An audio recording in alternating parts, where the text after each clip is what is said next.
hlava z Ariela SF 1931. Takže tu nám chýba veľké rebro a tu nám chýbajú dve rebierka. Takže najprv si urobíme maketky a potom budeme vyrezávať tvary a zvárať a podobne. A jedna dôležitá vec, čo by bolo ideálne vždycky, než opravíte hlavu, sedla, vodítka a podobne, je dobré robiť najprv tieto veci, rebra a podobne, a potom môžete robiť ten ostatok.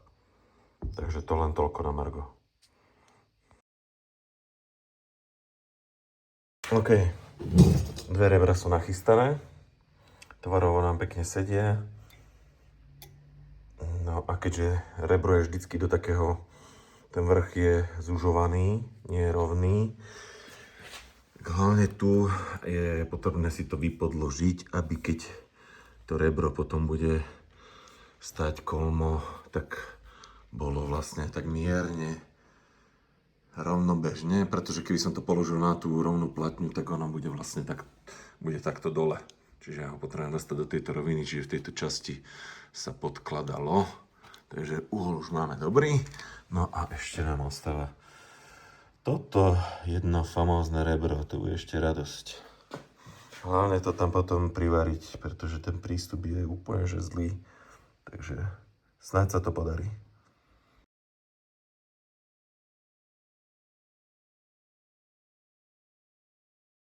Takže ďalšie toto hlavné rebro. No, v pohľade ho chcem. Áno, zatiaľ je to iba taký štvorec, ale som rád, že sa mi podarilo trafiť tamto neprístupné miesto, šialené, a vytvárovať to, aby to tam sedelo. Takže už potom spraviť tento tvár, to už bude malina oproti tomu. Takže je pekne nám to sedí. Teraz mi len polohu udržujú dva magnety, aby som videl, ako to vyzerá. Takže konečne som tam. No a teraz tá najťažšia fáza je to zafixovať, aby sa to nepohlo a aby sa to mohlo zavariť. Takže konečne som si zafixoval to rebro tak, ako som potreboval, aby mi držalo polohu. Takže chvíľu to trvalo nájsť, ale beží to tak, ako si predstavujem. No dobre, môžeme sa pustiť do procesu zvárania. Prístup je tam teraz o mnoho lepší, takže super, idem do toho.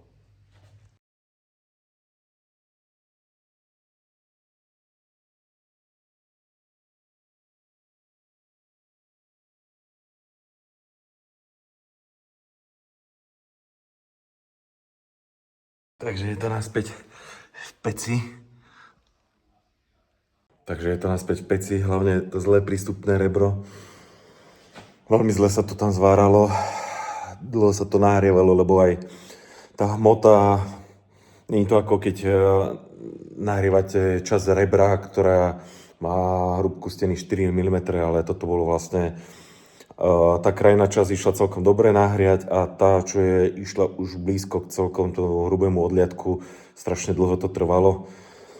Prehrieval som to veľmi dlho, aby v podstate to dobre zatieklo, takže len tým, že je to horúce, to do toho človek veľmi nevidí aj zlým uhlom, tak to už uvidím potom, až keď to vyslovene budem opracovať. Takže dúfam, že sa to podarilo. Tie dve menšie určite, to išlo úplne parádne, tam, keď je dobrý prístup, to ide rýchlo. Takže teraz ešte je tu dym, smrad, takže ešte teraz to ostane na teplote, no a potom veľmi pomalé chladnutie.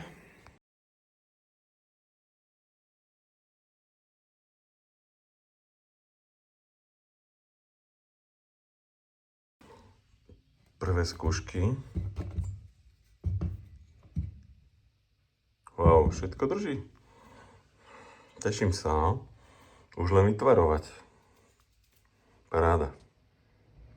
Niekedy pri opracovávaní sa stane, že s tým nástrojom blbo zachytím, potom si ulomím svoju robotu. Bohužiaľ, Krásne to bolo prevarené durchom. Je to na tom vidieť, že to bolo úplne... To prešlo všade. Bohužiaľ svojou neopatrnosťou, to bola moja chyba. A rebro, ktoré som sa bál, že proste sa mi bude zle opracovávať a neviem čo všetko, tak to práve že ešte je krajšie. Lepšie tam drží. Ako tieto dve, ktoré išli úplne ľahko. Hej, toto bude tam pekne. No a toto musím privariť na novo. Čo sa dá robiť? Aj to sa stáva. No, takže opäť to mám ustavené. Môžem hriať. Takže už aj druhé rebierko je naspäť. A teraz ho idem opracovávať. Musím si samozrejme dávať pozor, aby som neurobil nejakú blbosť a neurval to, čo netreba.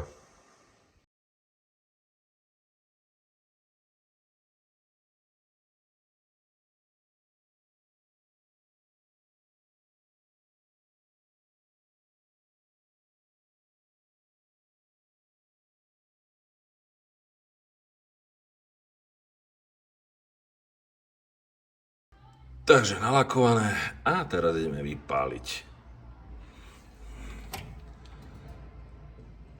Nech sa zahrie.